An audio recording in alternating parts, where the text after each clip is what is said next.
Que l'étranger qui s'attache à l'Éternel ne dise pas « L'Éternel me séparera de son peuple ». Les étrangers qui s'attacheront à l'Éternel pour le servir, pour aimer le nom de l'Éternel, pour être ses serviteurs, tous ceux qui garderont le sabbat pour ne point le profaner et qui persévéreront dans mon alliance, je les amènerai sur ma montagne sainte et je les réjouirai dans ma maison de prière. Leurs holocaustes et leurs sacrifices seront agréés sur mon autel, car ma maison sera appelée une maison de prière pour tous les peuples. Le Seigneur, l'Éternel, parle, lui qui rassemble les exilés d'Israël. Je réunirai d'autres peuples à lui, aux siens déjà rassemblés. Matthieu, chapitre 5, versets 17 à 19. Ne croyez pas que je sois venu pour abolir la loi ou les prophètes. Je suis venu non pour abolir, mais pour accomplir.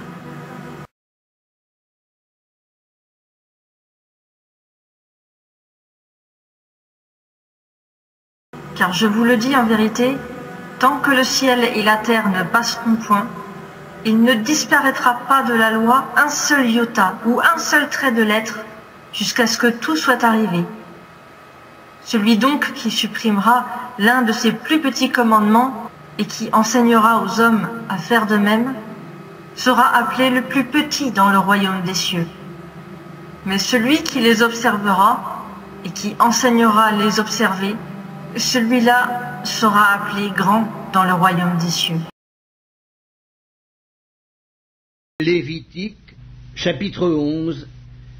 L'Éternel parla à Moïse et à Aaron et leur dit, « Parlez aux enfants d'Israël et dites, « Voici les animaux dont vous mangerez parmi toutes les bêtes qui sont sur la terre. Vous mangerez de tout animal qui a la corne fendue, le pied fourché et qui rumine. Mais vous ne mangerez pas de ceux qui ruminent seulement, ou qui ont la corne fendue seulement.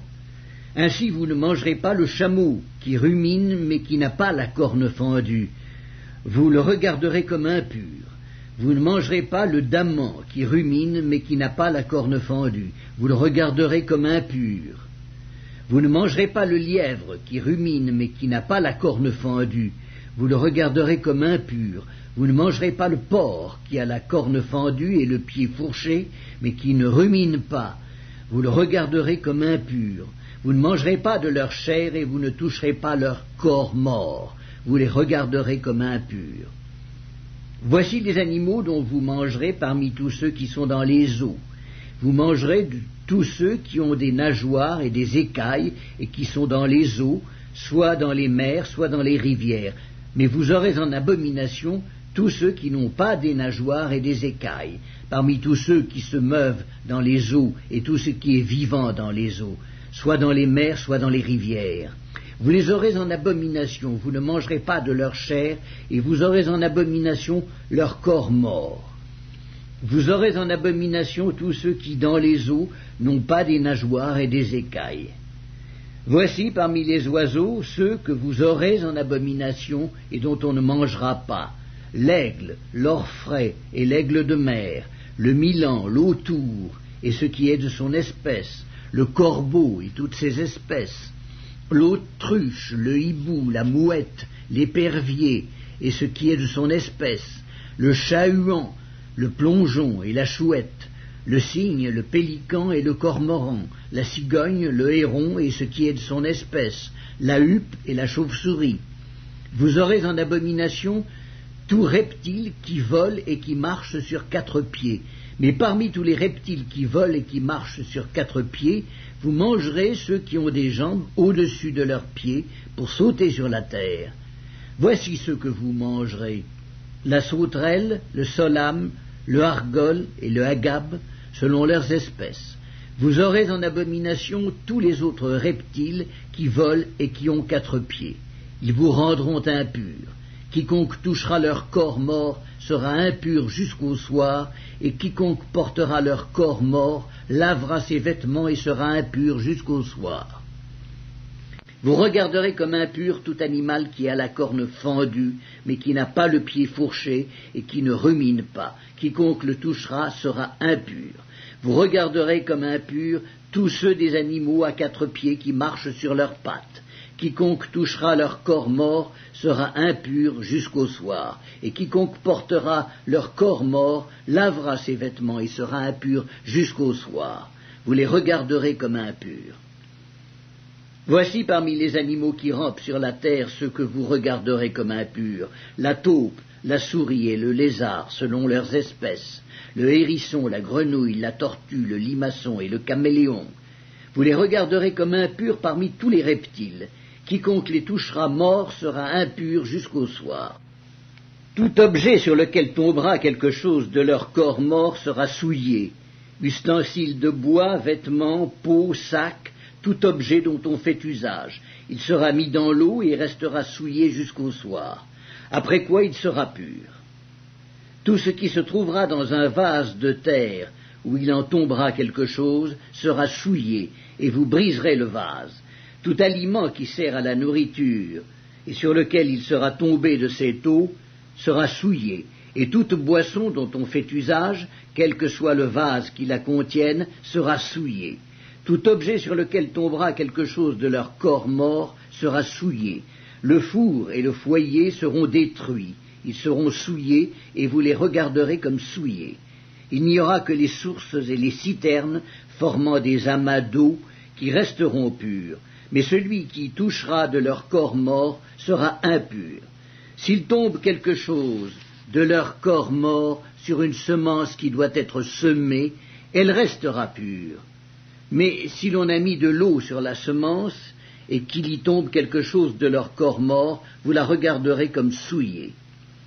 S'il meurt à des animaux qui vous servent de nourriture, celui qui touchera son corps mort sera impur jusqu'au soir. Celui qui mangera de son corps mort lavera ses vêtements et sera impur jusqu'au soir, et celui qui portera son corps mort lavera ses vêtements et sera impur jusqu'au soir. Vous aurez en abomination tout reptile qui rampe sur la terre, on n'en mangera point. Vous ne mangerez point parmi tous les reptiles qui rampent sur la terre de tous ceux qui se traînent sur le ventre, ni de tous ceux qui marchent sur 4 pieds ou sur un grand nombre de pieds, car vous les aurez en abomination. Ne rendez point vos personnes abominables par tous ces reptiles qui rampent. Ne vous rendez point impurs par eux, ne vous souillez point par eux, car je suis l'Éternel, votre Dieu. Vous vous sanctifierez et vous serez saints, car je suis saint. Et vous ne vous rendrez point impurs par tous ces reptiles qui rampent sur la terre. Car je suis l'Éternel qui vous ai fait monter du pays d'Égypte pour être votre Dieu et pour que vous soyez saints, car je suis saint. Telle est la loi touchant les animaux, les oiseaux, tous les êtres vivants qui se meuvent dans les eaux et tous les êtres qui rampent sur la terre, afin que vous distinguiez ce qui est impur et ce qui est pur, l'animal qui se mange et l'animal qui ne se mange pas.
Yehoshua mangeait cachère. Vous imaginez dans les églises dites chrétiennes, quand ils font des repas et qu'ils mangent du jambon, du bacon.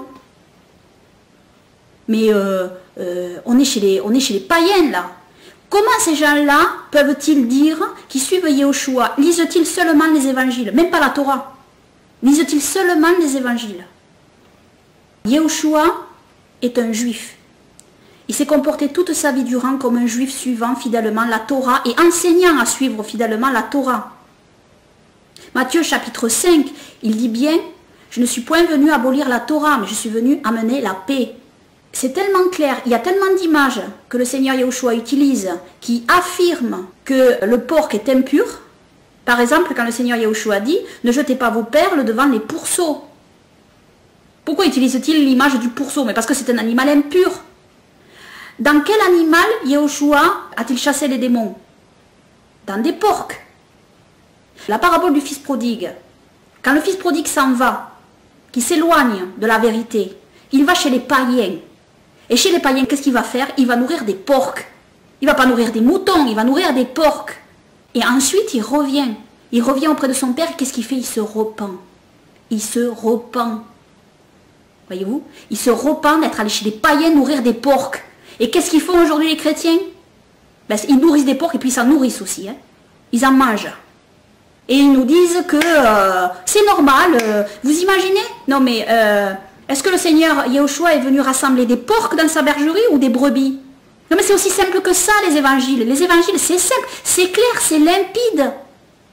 Peut-on offrir un porc à Elohim dans son saint temple? L'apôtre Paul nous dit que notre corps est comme le temple d'Elohim.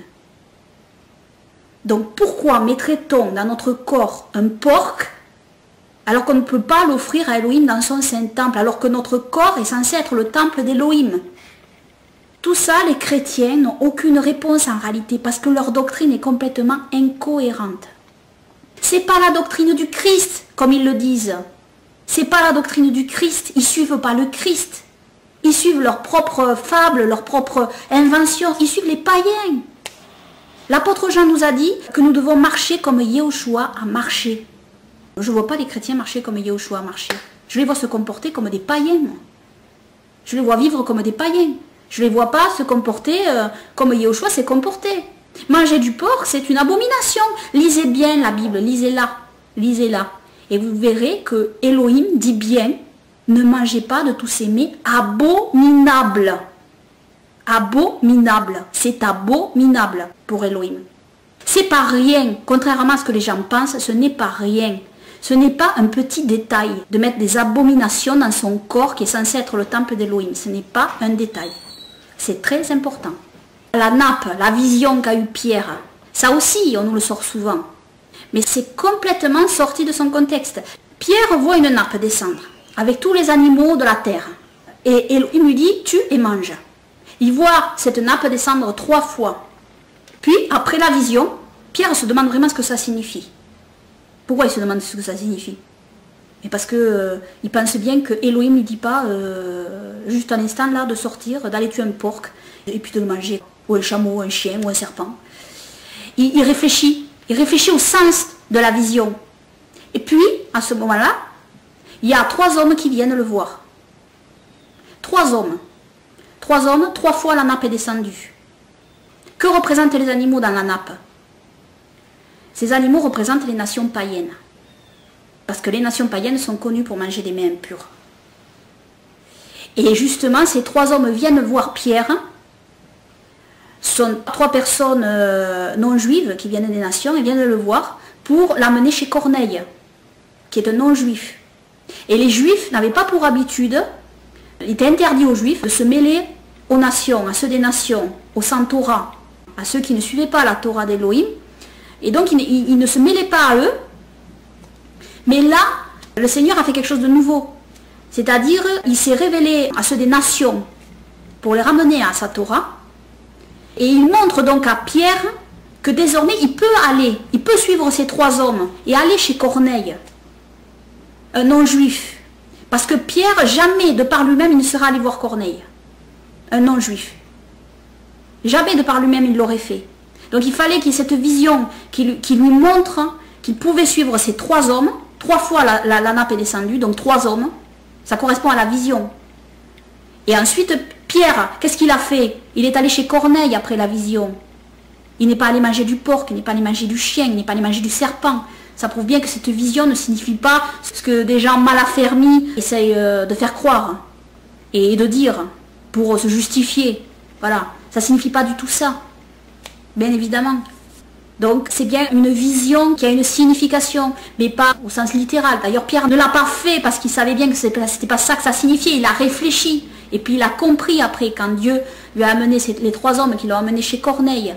Et il a vu là que l'esprit d'Élohim est descendu sur Corneille et sur tous ceux qui étaient réunis chez Corneille et qui étaient des non-juifs. Et là il a compris le sens de la vision réellement. Il a compris que l'Esprit Saint était aussi donné aux non-juifs.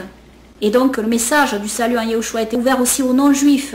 Mais ça ne veut pas dire que ces non-juifs après continuent à vivre comme des païens et aller continuer à manger du porc, du chien, du dromadaire, du serpent ou toutes sortes de mets impurs. Bien sûr que non. Ils n'allaient pas continuer à se comporter comme des païens. Ils allaient devenir pleinement israélites, eux aussi. Ils allaient être intégrés au peuple d'Israël. C'est ça la bonne nouvelle. La bonne nouvelle, c'est pas annoncer le message du Seigneur Yahushua et en disant « Oh, vous savez, parfait, vous pouvez rester comme vous êtes. Vous pouvez rester dans le monde païen. » Non, la bonne nouvelle, c'est que Yahushua nous permet d'entrer dans la bergerie d'Israël. C'est tout ce qu'il a annoncé dans les évangiles. Dans les évangiles, c'est ce qu'il a dit. Alors je sais que pour les croyants au début, en Yahushua qui veulent revenir à la Sainte Torah de Yahweh notre Elohim, ça paraît beaucoup d'un coup, tout ce que je vais dire ici dans cette vidéo. Mais ne vous inquiétez pas. Je vous dis de ne pas vous inquiéter surtout parce que vous allez voir que quand vous allez revenir petit à petit à la Sainte Torah, ça se fait pas à pas. Et là, notamment concernant la cache-route, le comment manger cachère. En fait, vous allez voir que petit à petit, vous allez commencer par plus manger de porc, etc. Et puis, tout le reste, en fait, va s'ajouter, mais au fur et à mesure. Alors surtout, ne vous dites pas que tout ce que je vais dire là, c'est impossible, il y en a trop, etc. Non, non. Sachez que c'est au fur et à mesure, c'est pas à pas, que vous allez commencer à éliminer ceci, éliminer cela, regarder ceci, à regarder cela. Mais ça va se faire petit à petit. Et vous allez voir que au fur et à mesure que vous allez revenir à ces préceptes, vous allez voir que c'est pas compliqué en fait. C'est pas si compliqué que ça se fait petit à petit, pas à pas, et après c'est une habitude de vie tout simplement, hein. Parce qu'il faut savoir que vous avez des habitudes qui sont bien ancrées dans votre quotidien, et vous avez pris ces habitudes, et souvent, je sais pas pourquoi, c'est comme ça, on est formaté à penser qu'on ne peut pas déroger à ces habitudes. Donc, véritablement, surtout, ne vous inquiétez pas, avec tout ce qui va être dit là, c'est vrai que ça fait beaucoup, ça paraît beaucoup, disons, mais vous allez voir que si vous prenez les points petit à petit, vous commencez par une chose, et puis ensuite une autre chose, etc. Et puis vous allez voir que vous allez y arriver, que vraiment, c'est absolument pas impossible. Alors, je vais donc vous expliquer tout cela. Donc voilà, bon, je vais commencer donc point par point. Et tout d'abord, je vais évoquer un point important, c'est que la cache-route juive rabbinique, en réalité, n'est pas conforme à la cache-route thoraïque. Et ça, il faut le rappeler. Car bien souvent, les gens pensent que les juifs rabbiniques mangent véritablement cachère selon la Sainte Torah. Mais vous allez voir que cela n'est pas le cas sur plusieurs points, et des points très très importants selon la Sainte Torah de Yahweh notre Elohim. Donc, lorsque vous voulez manger cachère, ne vous précipitez pas pour regarder ce que disent les juifs rabbiniques, car ils transgressent la Sainte Torah de Yahweh notre Elohim, notamment sur la cache-route, et sur l'essentiel qui est le rejet de notre Seigneur et Sauveur Yahushua. Et puis ils ajoutent, ils retranchent certains commandements, ils ont leur propre interprétation de la Torah, et ces interprétations sont souvent erronées. Donc voilà, surtout ne pas aller vers les juifs rabbiniques pour voir comment il faut manger cachère. Alors parfois les juifs rabbiniques disent des vérités, ça arrive, hein, bien évidemment, je ne nie pas cela, mais aussi ils disent d'énormes mensonges et ils entraînent ceux qui les suivent dans des voies de perdition. Donc ne pas aller voir les juifs rabbiniques, très mauvaise idée. Et donc je vais vous prouver, hein, selon les Saintes Écritures, que les juifs rabbiniques ne mangent pas cachère, réellement. Alors, tout d'abord, avant donc de vous démontrer cela, on va commencer par évoquer les points donc importants pour manger cachère et comment manger cachère. Tout d'abord, dans la cache-route, ce sont donc les viandes. Les viandes, voilà, les poissons, les oiseaux, il nous faut connaître entre ceux qui sont purs et entre ceux qui sont impurs. C'est-à-dire, il faut savoir que les mots purs et impurs dans la Torah, impur signifie aussi contaminé. Donc, bien savoir cela et bien réaliser cela, parce que de suite, en français, quand on dit que quelque chose est contaminé, ben, ça fait peur. Hein. Donc, contaminé, ça veut dire que c'est impropre à la consommation, hein, car Elohim sait bien qu'il y a des viandes qui ne sont pas faites pour que l'homme les consomme, et donc qui ne sont pas bonnes pour la santé, et qui ne sont pas bonnes pour notre corps, et qui ne sont en réalité pas de la nourriture pour l'être humain. Mais l'être humain en a fait sa nourriture, et pense que cela n'a aucune incidence et conséquence de désobéir à Elohim, notre Créateur, Yahweh notre Créateur, qui connaît toutes ces créatures et qui sait très bien ce qui est bon pour l'homme et ce qui est fait pour l'homme et ce qui est adapté pour notre corps. Contrairement à ce que véhicule le rabbinisme orthodoxe qui dit que ce n'est pas une question de santé, là aussi c'est une énorme erreur qui est enseignée, car Elohim, bien sûr, n'interdit pas sans raison certaines viandes. Après, c'est pas parce qu'on ne comprend pas pourquoi certaines viandes sont interdites qu'il ne faut pas obéir. On doit obéir sans comprendre pourquoi. Mais il est évident que si Elohim nous interdit certaines viandes, c'est bien pour notre santé, c'est bien pour notre bien. Donc, un esprit sain dans un corps sain, c'est ce qu'Elohim veut pour nous. Et le corps n'est pas à négliger, contrairement à ce que certains chrétiens prétendent. Hein, ça ne compterait plus. Non, c'est pas vrai. Le corps compte. Le corps compte.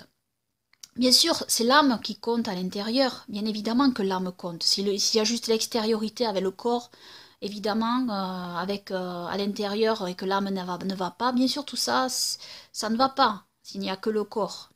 Et bien sûr que l'âme doit apprendre à maîtriser son corps et c'est l'âme qui doit prendre le dessus sur son corps. Mais quand le corps est malade, par exemple, quand votre corps est malade, toute votre âme souffre. Là, vous ne faites plus la distinction entre votre âme et votre corps.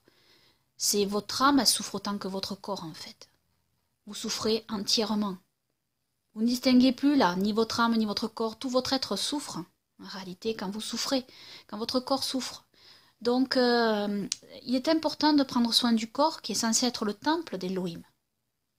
Et donc, comme on ne met pas de mets abominables, qu'on n'amène pas de mets abominables dans le saint temple de Yahweh notre Elohim, on ne met pas de mets abominables dans notre corps, qui est censé être le temple du souffle saint de Yahweh notre Elohim.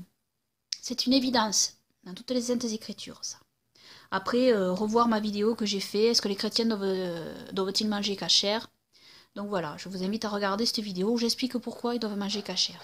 Mais là, c'est pour les gens qui veulent vraiment donc revenir à la Sainte Torah de Yahweh notre Elohim, mais pour les aider dans ce cheminement au niveau donc de la cache-route. Donc, je vais commencer. Alors, tout d'abord, il faut, pour connaître les viandes que nous pouvons consommer et celles que nous ne pouvons pas consommer, il faut lire la Torah du Lévitique chapitre 11. Et là, vous allez avoir donc la liste de toutes les viandes permises ou interdites à consommer. Voilà. Donc, vous allez avoir certains animaux qui sont cités, et puis ceux de la même famille. Hein. Alors, tous les animaux impurs ne sont pas cités, tous les animaux purs ne sont pas cités. Mais c'est-à-dire, il y a certaines espèces qui sont citées, et donc, ceux qui sont de la même famille que cette espèce, donc cités dans la Torah, sont bien sûr interdits. Donc, alors, il vous faut connaître donc la Torah du Lévitique chapitre 11. Et ça, c'est très important pour débuter, pour commencer. Alors, bien sûr, vous savez tous que le porc est interdit, hein, bien évidemment. Donc, nous allons le lire. Hein. Alors, et Yahweh parla à Moïse à Aaron disant, « Parlez aux fils d'Israël, dites-leur, voici parmi tous les animaux de la terre ceux que vous mangerez. Toute bête au sabot fourchu, dont le sabot se sépare en 2 cornes et est en même temps bête ruminante. Mais voici les animaux dont vous ne mangerez pas, même s'ils ruminent ou s'ils ont le pied fourchu et si leur sabot se sépare en 2 cornes. Le chameau qui rumine, mais n'a pas le sabot fourchu, il est impur pour vous. Le lièvre qui ne rumine pas et n'a pas le pied fourchu, il est impur pour vous. Le porc-épic, qui ne rumine pas et n'a pas le pied fourchu, il est impur pour vous. Le pourceau, qui a le pied fourchu et la corne fendue en ongle, mais qui ne rumine pas, il est impur pour vous. Vous ne mangerez pas des chairs de ces bêtes, vous ne toucherez pas à leur corps mort, ils sont impurs pour vous. Donc ici, nous avons parmi donc les bêtes de bétail, les quadrupèdes, comme on dirait, de la terre, donc les mammifères. Donc, on sait que l'animal qui peut être consommé, c'est un animal qui rumine et qui a donc le sabot fourchu. Donc il faut qu'il ait un sabot et que ce sabot soit fourchu et qu'il rumine. Donc il y a ces trois caractéristiques qui doivent être réunies pour qu'un animal soit pur à la consommation et puisse être consommé. Si ces trois éléments ne sont pas réunis, alors cet animal est impur à la consommation. C'est quelque chose d'assez simple en réalité, qui nous permet de reconnaître tous les animaux purs et impurs. Donc voilà pour ça. Donc la vache, le mouton, la chèvre, ce sont les trois principaux que l'on retrouve essentiellement dans toutes les saintes écritures. Après il y a le cerf, le daim, etc. Qui sont donc cachers et permis. Et puis après tous les autres, on sait pourquoi. Soit ils ruminent, soit ils n'ont pas de sabot, soit le sabot n'est pas fendu. Par exemple le cheval, il a un sabot, mais son sabot n'est pas fendu, donc il n'est pas cachère. Le dromadaire, il rumine, mais il a un pied fourchu, mais en réalité il n'a pas de sabot, donc il n'est pas cachère. Il y a beaucoup... en fait, il faut que ces trois éléments soient réunis. Ce n'est pas très compliqué. Ensuite, voici ce que vous mangerez de tout ce qui est dans les eaux. Tout ce qui a des nageoires et des écailles dans les eaux, dans la mer et les torrents, vous en mangerez. Et ce qui n'a ni nageoires ni écailles dans les eaux, dans la mer, dans les torrents, parmi tous les êtres que les eaux produisent et parmi tout ce qui a vie dans les eaux est impur et vous le tiendrez pour abominable. Vous ne mangerez point de leur chair et leur corps mort, vous seront en abomination. Et tout ce qui dans les eaux n'a ni écailles ni nageoires est abomination pour vous. Donc ici, c'est simple également. Il faut donc que l'animal qui est dans l'eau, il ait des écailles et des nageoires. S'il a des écailles mais n'a pas de nageoires, il n'est pas cachère. S'il a des nageoires et n'a pas d'écailles, il n'est pas cachère. Il faut qu'il y ait ces deux éléments pour que le poisson soit cachère. Donc ce ne sont que des poissons en réalité, qui sont consommables ici, avec écailles et nageoires. Donc, par exemple, les pieuvres, c'est pas cachère, les moules, c'est pas cachère, les crevettes, c'est pas cachère. Tout ce qui n'a pas de nageoires et d'écailles. Et voilà. Alors, sachez que les crevettes, les moules, les huîtres, tout ça, alors les crevettes, les crabes, etc., ce sont des charognards. Ce sont des animaux qui mangent des cadavres dans la mer. Donc, ce sont des nettoyeurs de la mer. Et vous savez, la toxicité des fruits de mer, c'est quand même reconnu dans le monde entier. Et malheureusement, il y a des gens qui se font intoxiquer par des fruits de mer parce qu'ils n'obéissent pas à Elohim. Ils mangent ces aliments, ils courent un risque très très important. Et il y en a qui meurent. Malheureusement, il y en a qui meurent en mangeant des huîtres. Et donc ça, c'est dramatique. Quand on n'obéit pas, quand on n'obéit pas à Yahweh notre Elohim, eh bien voilà. On risque d'emporter les conséquences parce que Yahweh notre Elohim nous dit ça pour notre bien à nous. C'est pas nous qui décrétons quelle est la nourriture bonne pour notre corps, c'est Elohim qui décrète. Donc ça c'est extrêmement important, obéir au Créateur. Ne négligez pas ça, parce que c'est très important pour vous. Et souvent, bien souvent, malheureusement dans ce monde, les gens obéissent davantage à leurs médecins, qui vont leur dire arrêtez la charcuterie, arrêtez ceci, c'est pas bon pour votre santé. Ça, ils vont l'écouter. Mais quand c'est Elohim qui le dit dans sa parole, là, c'est plus valable. On est sous la grâce et maintenant, voilà. Maintenant, on peut manger de tout ce qui se présente au marché. Voilà, ça, ce sont des versets de l'apôtre Paul que les gens mal affermis tordent pour leur propre perte. Parce qu'en réalité, ce n'est pas ce que l'apôtre Paul dit ici. L'apôtre Paul ne parle pas des mets impurs et purs cités dans la Sainte Torah, dans ces passages. Il parle d'autre chose, que j'évoque dans d'autres études. Donc, véritablement, avoir la sagesse d'écouter Yahweh, notre Créateur, notre Elohim. Ensuite, on va continuer, donc. Parmi les oiseaux, voici ceux que vous tiendrez pour abominables, et dont vous ne mangerez point. l'aigle, le griffon et l'aigle de mer, le vautour, le milan et ses analogues, l'autruche, la chouette, la mouette et ses analogues, tous les corbeaux et leurs analogues, l'épervier et ses analogues, le hibou, le plongeur, l'ibis, le porphyrion, ça c'est un oiseau de rivière au bec rouge, hein, le pélican, le cygne, le héron, le pluvier c'est un oiseau de plage, hein, et ses analogues, la huppe, c'est une sorte de pivert, et la chauve-souris. Donc voilà, ici on a les différents oiseaux. Alors ici c'est extrêmement important. Parmi les oiseaux, donc, il y a quelque chose qui ressort. Et là on va voir que la cacheroute juive orthodoxe rabbinique n'est pas cachère sur ce point. On va le voir ici. Et pour les poissons aussi, on va le voir.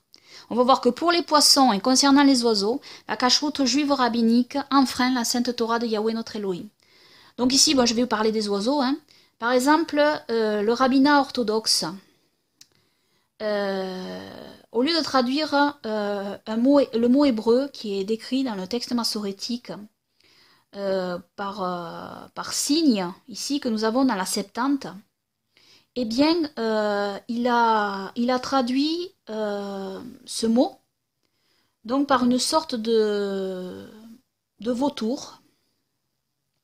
Donc, nous allons voir cela. Alors, attendez, hein, parce que je cherche ici. Je cherche donc... Voilà. Donc il a traduit le mot hébreu ici, parce que la définition était incertaine. Il a traduit par percnopter, hein, qui est un vautour. Mais en réalité, tous les autres traducteurs, en passant par Second, Osterwald, King James, ont traduit ce mot hébreu par cygne. Et leur base pour traduire ce mot est en effet solide. Car nous avons grâce à Elohim le texte de la Septante que je viens de vous lire, qui je le rappelle est une traduction grecque du texte hébreu. Traduction faite par des juifs ayant vécu avant Yehoshua, et lorsque ces juifs ont lu le mot hébreu en question, ils ont traduit ce mot hébreu par le mot grec cygne. Hein? Et ce mot grec donc veut dire cygne, comme étant l'oiseau en question, hein? Comme je viens de vous le lire. Et alors notons aussi qu'Elohim ne cite pas tous les noms d'oiseaux interdits, mais il rajoute ensuite et ses analogues, c'est-à-dire ceux qui sont de la même famille. Et comme nous le savons, le cygne est de la même famille que les canards et les oies. Eh bien le rabbinat orthodoxe autorise la consommation de canards et d'oies, et même du foie gras. Et donc on voit bien que les anatidés constituent la plus importante famille de l'ordre des ansériformes. Elle comprend les oies, les cygnes, les canards et espèces apparentées. Donc le canard et l'oie, c'est la même famille, ce sont les analogues du cygne. Et on sait que, vous pouvez regarder sur Wikipédia, hein, et on sait que le cormoran, qui est interdit et compris unanimement comme étant un oiseau interdit à la consommation, a des similitudes avec le canard. Donc, nous voyons bien, pour les oiseaux, que 3 éléments ressortent, qui sont une évidence, hein, comme étant des oiseaux impurs. Ce sont tous les oiseaux charognards et rapaces qui sont impurs, ainsi que tous les oiseaux des mers et des rivières, qui sont impurs à la consommation.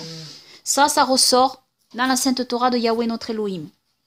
Les autres oiseaux ne faisant pas partie de ces catégories sont donc cachères, tels le pigeon, la caille, le poulet et la dinde. Donc voilà. Donc tous les oiseaux, les rapaces, les charognards, les oiseaux des mers et des rivières sont impurs à la consommation. Comme le pélican, l'ibis, etc. sont des oiseaux impurs à la consommation. Et le canard donc est impur à la consommation en réalité, alors que le rabbinisme orthodoxe autorise la consommation de canard.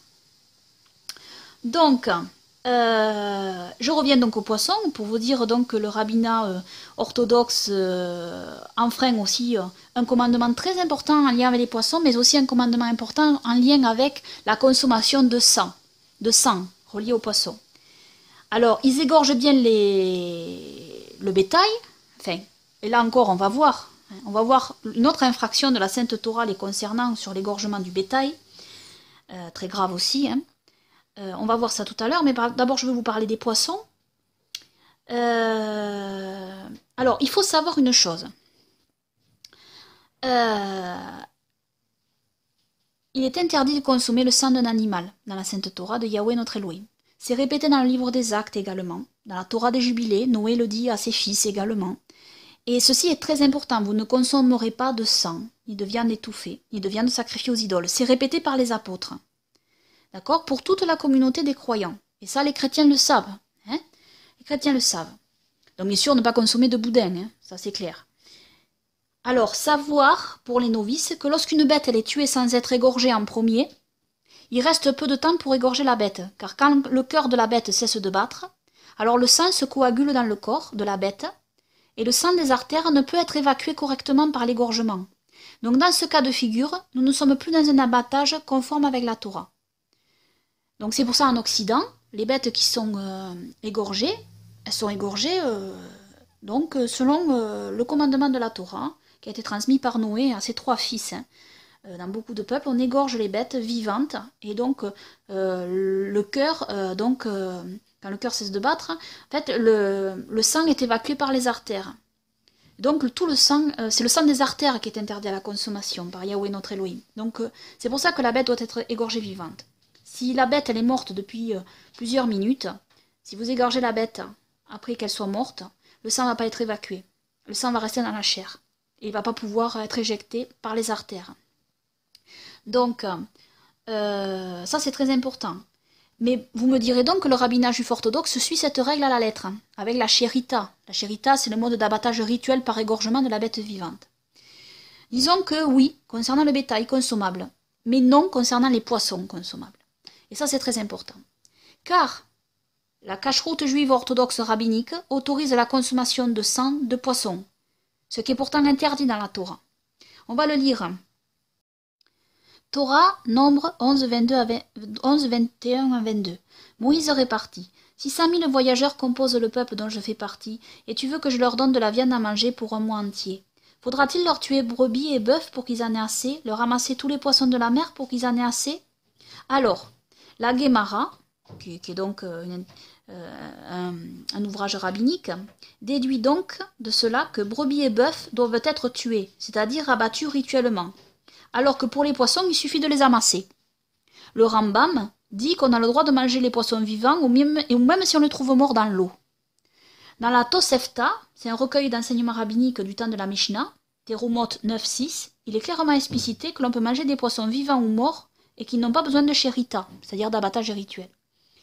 Alors, le prix Radash explique que cela est dû au fait qu'il y a une corrélation entre l'interdit de manger du sang et l'interdit de manger un animal vivant.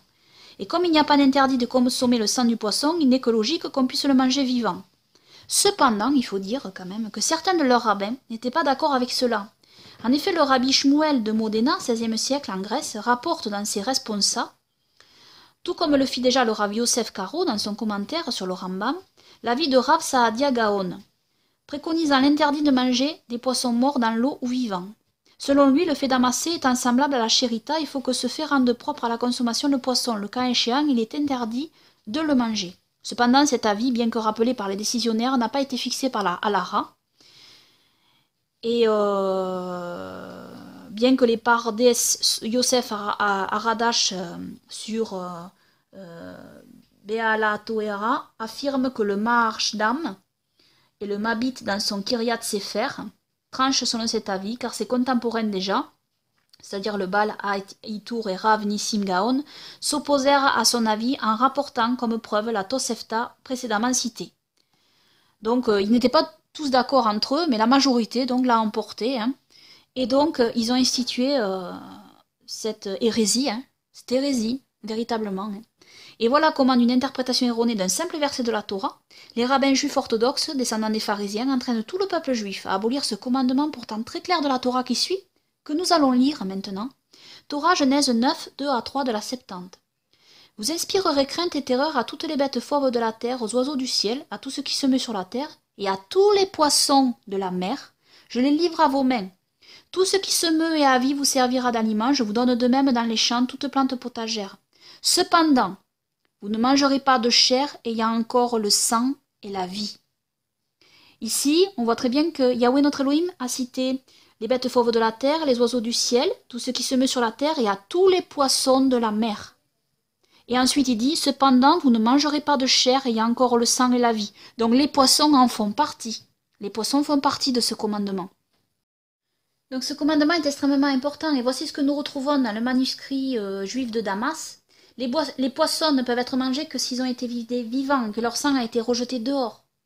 Donc c'est très important parce que, en fait, si, comme je vous l'ai expliqué, quand un animal n'est pas vidé vivant, donc, et que son sang n'est pas rejeté immédiatement à l'extérieur, son sang va dans sa chair, et donc reste dans sa chair, et donc vous consommez du sang. Ce qui est extrêmement très clair dans la Sainte Torah de Yahweh notre Elohim, il était interdit de consommer du sang. Et les apôtres nous le rappellent dans Actes 15, 19 à 21. C'est pourquoi j'estime qu'il ne faut point inquiéter ceux des nations qui se convertissent à Elohim, mais leur écrire de s'abstenir des souillures des idoles, de la fornication des animaux étouffés et du sang. Car depuis plusieurs siècles, il y a dans chaque ville des gens qui prêchent Moïse dans les synagogues et on le lit tous les jours de Shabbat. Et Noah dit à ses 3 fils dans la Torah des Jubilés 7, 24 à 28, « Car quiconque verse le sang humain et quiconque mange du sang de n'importe quelle chair sera entièrement détruit de la terre. » Donc voilà, tout ça c'est très très important. Et les juifs rabbiniques bafouent ce 5 commandements et donc font manger du sang à ceux qui les suivent.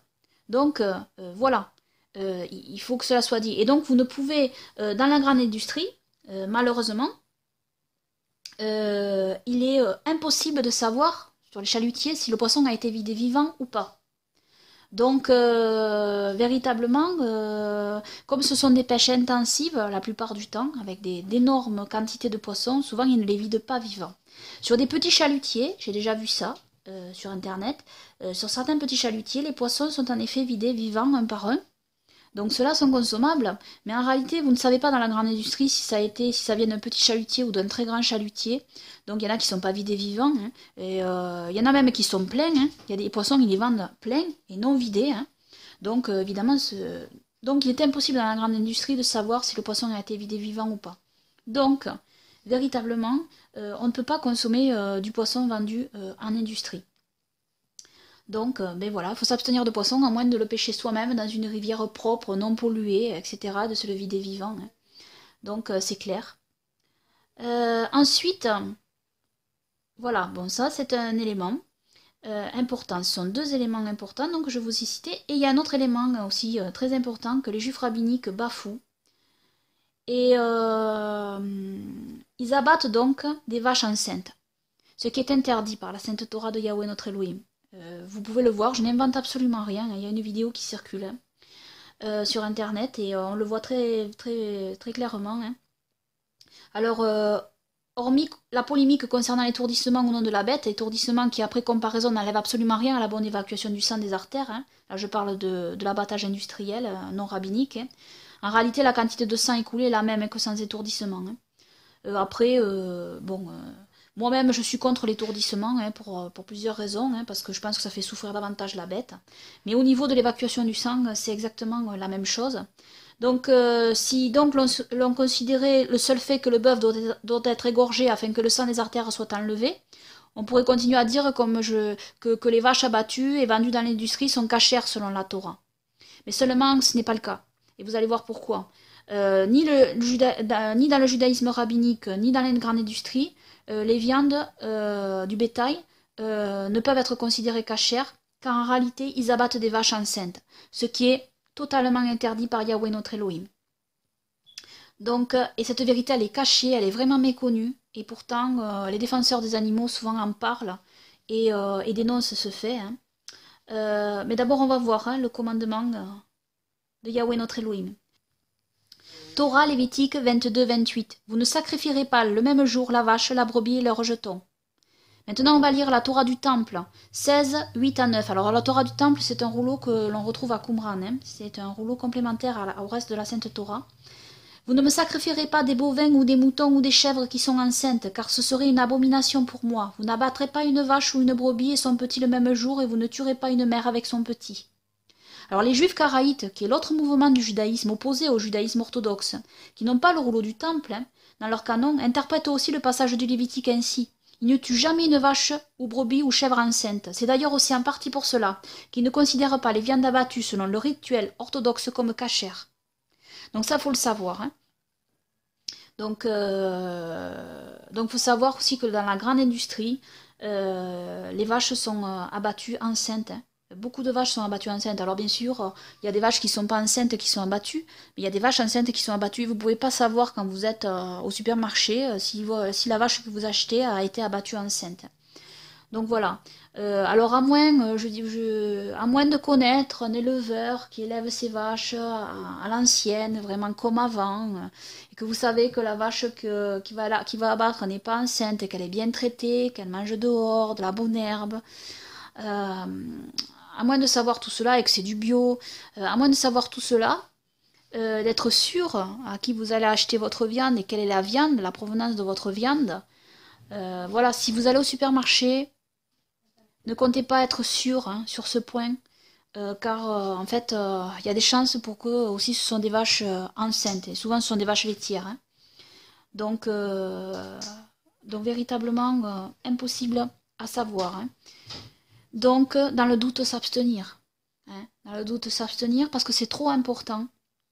C'est trop important pour obéir à la sainte Torah de Yahweh notre Elohim. Nous sommes responsables en tant que consommateurs. Nous avons notre responsabilité. On n'achète pas aveuglément les choses qu'on nous propose. Les consommateurs ont leur part de responsabilité dans tout cela. S'ils les achetaient pas, s'ils refusaient, s'ils se révoltaient contre ce système, les industriels eux-mêmes et ceux qui font tout ça eux-mêmes changeraient de pied automatiquement. Seulement les gens sont dans un suivisme et ils disent bah oui, il nous faut manger de la viande, etc. Mais non, on n'est pas obligé si jamais on doit en arriver là. Non. Hein. Donc il faut savoir quand même faire passer les choses vraiment importantes avant justement le plaisir de manger de la viande ou voilà. Et puis voilà, la viande on peut s'en passer. Voilà. Nous-mêmes nous avons appris à nous en passer. Quand on peut pas faire autrement, eh bien voilà, on s'en passe. Voilà, la seule viande nous que nous mangeons, hein, juste un aparté hein, pour vous donner mon témoignage personnel. Maintenant nous c'est du poulet. Voilà, c'est la seule viande qu'on continue à manger. Donc voilà pour ces points hein, qui sont assez importants. Alors je sais, ça peut paraître compliqué au début si vous êtes habitué à manger de la viande, du poisson, etc. Je sais, on vit dans un monde compliqué, un monde industriel babylonien, et donc un système corrompu, hein, à bien des égards. Hein. Donc voilà, hein, ça ce sont des points importants.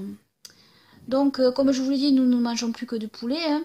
Parce que bon, normalement, la volaille vendue en industrie, elle peut être consommée. Puisque là, bon, il n'y a pas d'abattage avec des poules enceintes. Hein. Les poules, ça pond des œufs. Donc, mais il faut quand même se renseigner sur le mode d'élevage. Choisir un poulet d'élevage bio, hein, c'est mieux, si vous pouvez. Hein. Ou alors, ben, renseignez-vous quand même que l'élevage respecte le bien-être de l'animal. Hein. Et donc, pareil pour les œufs et les produits laitiers. Hein. Privilégier le bio en œufs et en produits laitiers parce que quand même le bien-être animal c'est important dans la sainte Torah de Yahweh notre Elohim. Et puis voilà, ce sont des valeurs importantes. Et alors, je tiens à dire que mélanger le lait et la viande est permis hein, dans la sainte Torah de Yahweh notre Elohim, contrairement à ce que dit le rabbinisme orthodoxe pharisien. Hein.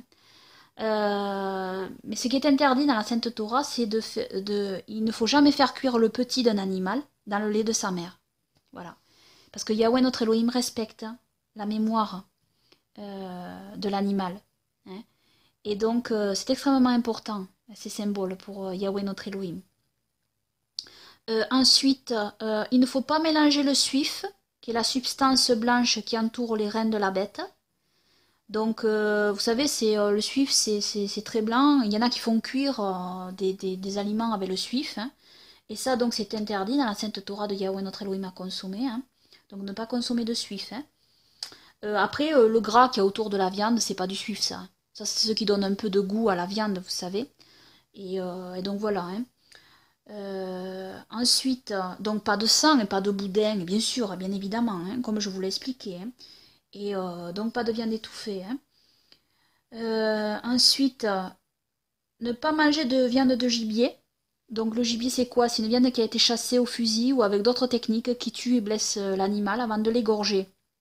Seules les viandes pures, prises au filet vivantes, puis ensuite égorgées, sont autorisées à la consommation. C'était le mode de chasse des Israélites. La chasse dans la Sainte Torah de Yahweh notre Elohim est permis uniquement si elle est pratiquée ainsi. Au filet, et que l'animal est capturé vivant, donc, et ensuite égorgé vivant. Hein. Donc c'est ce seul mode de chasse qui est autorisé. C'est pratiqué dans certaines parties du monde, hein, encore, la chasse au filet. Et donc l'animal est égorgé vivant.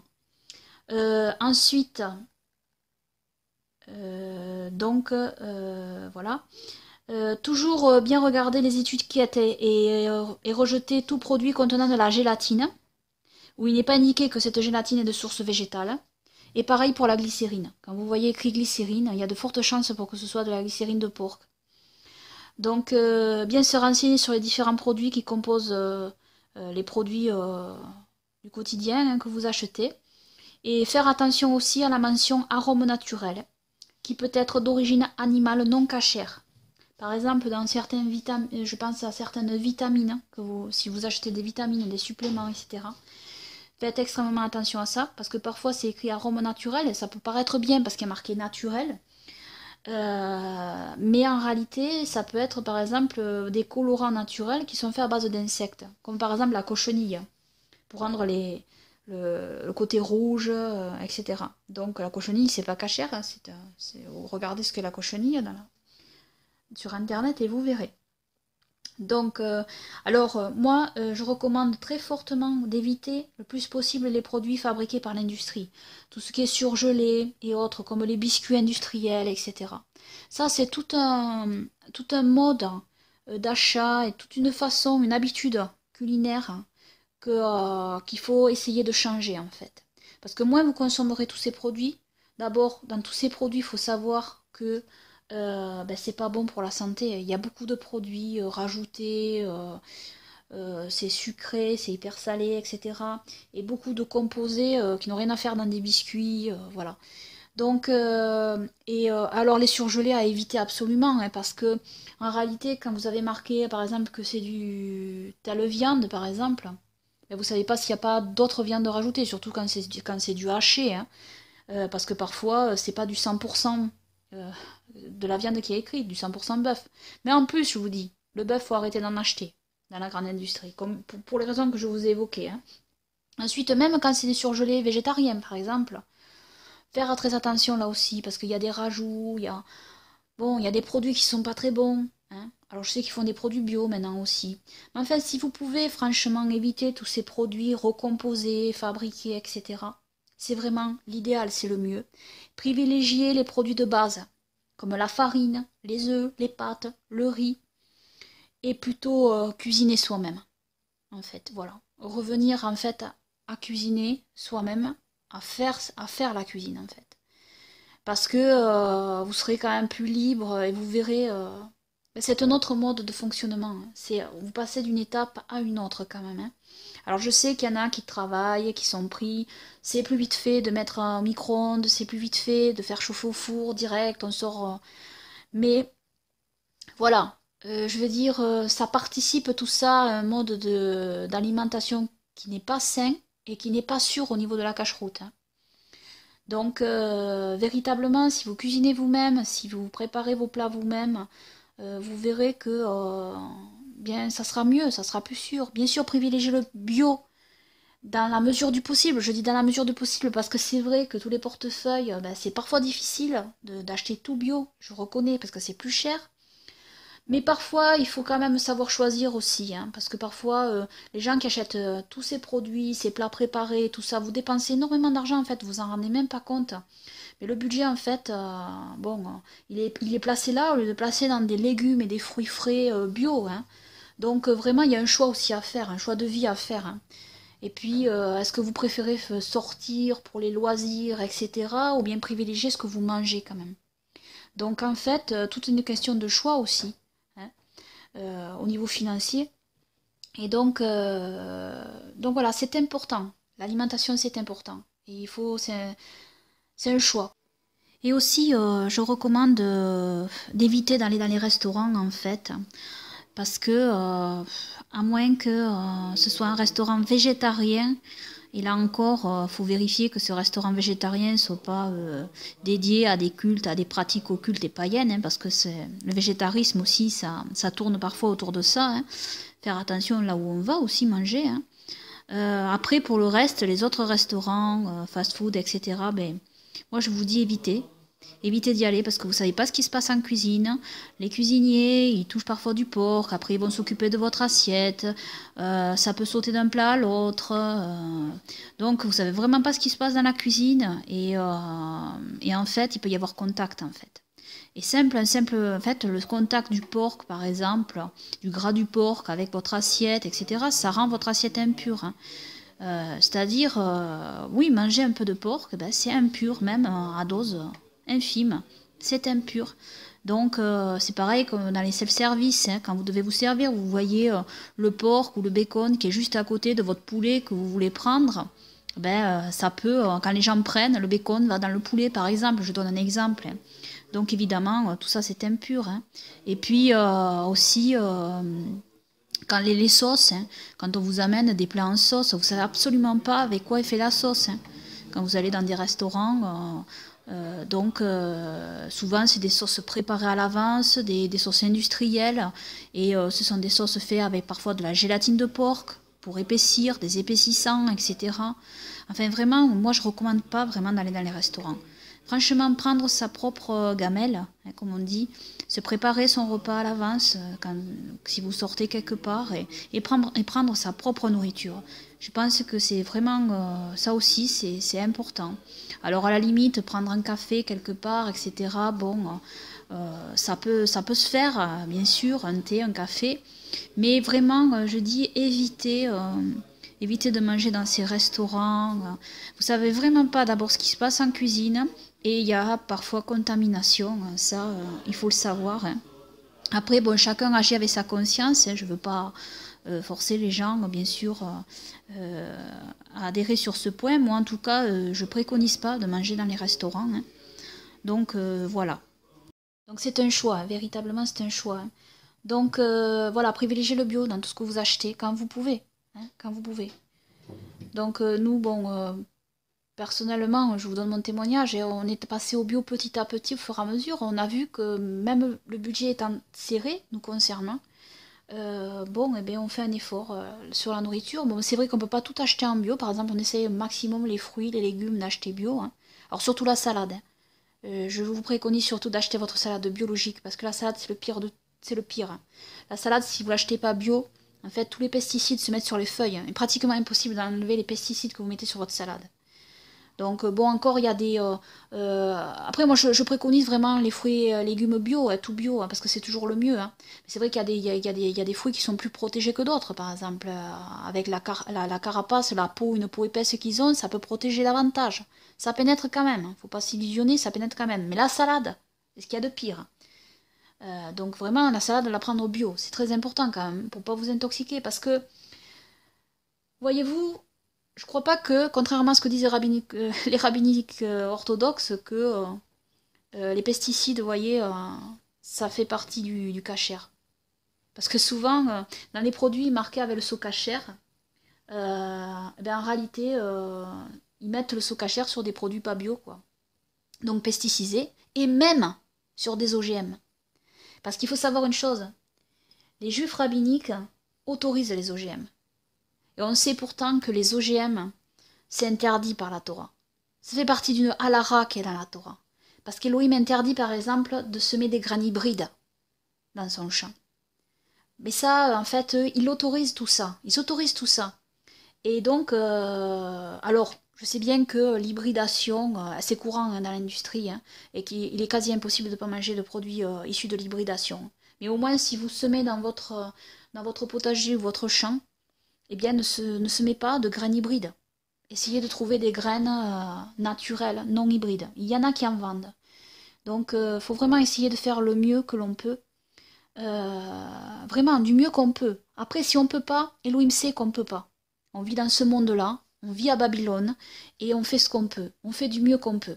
Donc, évidemment, dans l'industrie, je ne vais pas vous dire de manger non hybride, parce que c'est même pas écrit sur les paquets. Même dans le bio, ils font de l'hybride. Donc, dans le bio, je pense qu'il y a du non-hybride, ça dépend des produits, et il y a de l'hybride, mais c'est même pas indiqué. Donc, voilà. Par contre, privilégiez les produits sans OGM. Ça, c'est génétiquement modifié. On sait bien que tout ce qui est génétiquement modifié, c'est interdit par la Sainte Torah de Yahweh notre Elohim. C'est très clair. Eh bien, les rabbiniques orthodoxes, eux, ils pensent que c'est kasher. Vous pouvez trouver des produits kasher OGM. avec le sokacher OGM. C'est le paradoxe du judaïsme rabbinique, hein, orthodoxe. Hein. Donc, parce que pour ma part, moi je crois que les pesticides, OGM, etc., c'est pas cachère. Et les hybrides, voilà, c'est pas purement cachère. Voilà, ce qui est cachère, vraiment 100% cachère, c'est ce qui est pur pour Elohim. Et les Israélites, ils mangeaient pur, ils mangeaient bio, il n'y avait pas tout ça. Ils mangeaient pas hybride, ils mangeaient pas OGM, il n'y avait pas tout ça. Donc, véritablement, voilà, on essaie de faire du mieux qu'on peut, de revenir vers la cacheroute la plus pure qui soit. Et voilà. Et donc déjà, essayer d'éliminer le plus ce qui est mauvais. Mais nous, bon, concernant la farine, on peut pas, pour l'instant, acheter la farine bio parce que c'est pas dans notre budget, parce que la farine, c'est... On achète de la farine non blanchie. Alors si vous choisissez votre farine, choisissez-la non blanchie, parce que quand ils blanchissent la farine, c'est un moindre mal de la choisir non blanchie, parce qu'il faut savoir que quand ils la blanchissent, ils utilisent des procédés chimiques pour la blanchir, votre farine. Donc, en fait, non blanchie, c'est mieux, voyez. Même si elle n'est pas bio, si vous la prenez non blanchie, ça enlève quand même. Et si vous pouvez la prendre bio, franchement, n'hésitez pas, prenez-la bio. Nous, on peut pas, on essaie de prendre les fruits, les légumes bio, le maximum qu'on peut, les œufs bio, le lait bio, le fromage bio. Mais c'est vrai que la farine, ça reste encore très cher, hein. Donc, voilà, on peut pas. Le riz bio aussi, on a trouvé un riz bio qui est pas trop cher, parce que maintenant ils font du bio quand même qui est un peu plus abordable, mais au niveau des pâtes c'est le blé, hein. Le blé bio c'est encore très cher. Donc voilà, mais si vous pouvez, si vous avez le budget pour ça, eh je vous encourage à manger bio, hein, parce que c'est beaucoup mieux. Parce que ne croyez pas que les prémices qu'on amène à Yahweh notre Elohim pourraient ne pas être biologiques. C'est vrai, on ne penserait pas amener du blé pesticisé à notre Elohim dans son saint temple. On amènerait le meilleur, on amènerait du bio, on amènerait du non-hybride, du non-OGM. C'est clair, on le sait, ça, c'est intuitif. Ça fait partie de ces lois qui émanent de la Torah et qui ne sont pas écrites noir sur blanc. Hein. C'est comme tu ne fumeras pas, n'est pas écrit noir sur blanc dans la sainte Torah de Yahweh notre Elohim. Pourtant, on sait que c'est pas bien de fumer. On sait que c'est pas thoraïque. Parce que ça esquinte notre corps. Donc voilà. Alors, concernant le sucre, ne pas consommer du sucre raffiné, qui est le sucre blanc, mais consommer à la place du sucre non raffiné, c'est-à-dire du sucre brun. Alors, c'est important ça, car savoir que le procédé du raffinage du sucre, c'est-à-dire le procédé qui blanchit le sucre, n'est pas un procédé cachère, étant donné que le sucre est passé sur des os d'animaux qui peuvent même ne pas être cachères. Ça, il faut savoir que voilà comment fonctionne l'industrie. Hein. Quand on creuse, vous allez vraiment voir que c'est... Alors, après, on va passer aux produits... voilà. Attention aux liquides vaisselle. Choisir si possible des produits. Alors, si vous vivez dans un pays où il y a le sokacher, c'est mieux. Où le sokacher est indiqué, c'est mieux. Ou autrement, regardez bien la composition. Alors, regardez, par exemple, plutôt prenez des liquides vaisselle, par exemple, qui sont dans le bio, l'écologique, etc. Si vous pouvez choisir des liquides vaisselle bio, c'est mieux. Et vérifiez donc qu'ils ne contiennent pas de produits animaux. Parce que c'est indiqué parfois sur les étiquettes. Alors, bien choisir donc son dentifrice. Savoir aussi que pour nettoyer le bicarbonate de soude et le citron, c'est bien. Le bicarbonate de soude pur et du jus de citron bio aussi, c'est bien. Ça nettoie aussi. Donc, voilà. Après, son dentifrice. Alors, le dentifrice, moi personnellement, je préconise de bannir le dentifrice industriel. Hein. Alors je sais, ça paraît, pour les gens qui sont habitués à se servir de dentifrice, il vous semble que vous ne pouvez pas vous passer de dentifrice. En réalité, croyez-moi, depuis des générations et des milliers d'années, des peuples entiers de la Terre se sont passés du dentifrice que vous achetez dans votre supermarché. Et oui, ils se lavaient les dents pourtant. Ils avaient plein d'autres méthodes pour se laver les dents. Et voilà, et ils ne s'intoxiquaient pas avec le dentifrice que vous utilisez en permanence sur votre brosse à dents. Pour vous brosser les dents. Et parce qu'il faut savoir que dans les dentifrices, il y a de la gélatine ou de la glycérine. il faut faire attention au dentifrice que vous choisissez. Et même si vous choisissez du dentifrice sans glycérine ou gélatine, c'est toxique. En fait, tous les produits qu'il y a dans votre dentifrice, c'est toxique. Il y a même écrit sur certains dentifrices de ne pas l'avaler. Et d'appeler le centre antipoison si jamais vous l'avalez. Ça fait peur quand même. Quand on sait quand même qu'on le met dans la bouche et qu'on sait très bien que ça passe dans les muqueuses quand même. Hein, on sait très bien que ça passe dans les muqueuses. Donc, alors moi j'ai un dentifrice vraiment simplissime que je peux vous recommander. Et biologique, vraiment simple. C'est l'huile de noix de coco biologique vierge non raffinée. Tout simplement. Simple, hein. J'ai fait une vidéo là-dessus, un dentifrice naturel à l'huile de noix de coco. Alors, vous pouvez y mettre, par exemple, la même quantité, vous le mettez dans un petit pot, hein, dans votre salle de bain, un petit pot, et vous le prenez avec un ustensile et vous le mettez sur votre brosse à dents. Vous l'écrasez, parce que c'est mieux de l'écraser avant, de le mettre en purée. Bon, faut savoir que quand il fait froid, l'huile de noix de coco a tendance à durcir un petit peu, mais c'est pas vraiment un problème, c'est une question d'habitude. Si c'est un peu dur, c'est pas dramatique, ça fond dans la bouche. Hein. Et puis vous frottez avec votre brosse à dents.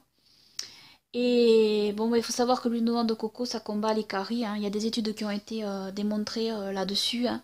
Ça lutte contre les caries, etc. C'est excellent pour les dents, en fait, l'huile de noix de coco. Et ça nettoie très bien les dents. Ça laisse une haleine fraîche, l'huile de noix de coco. Et contrairement au dentifrice industriel, ça vous laisse pas un goût sucré dans la bouche. Parce que il faut savoir qu'il y a du sucre hein, dans les dentifrices, en fait. Et oui, il y a du sucre. C'est pour ça que parfois vous avez la sensation d'avoir soif après vous être lavé les dents. Moi, ça m'arrivait souvent. J'utilisais des dentifrices.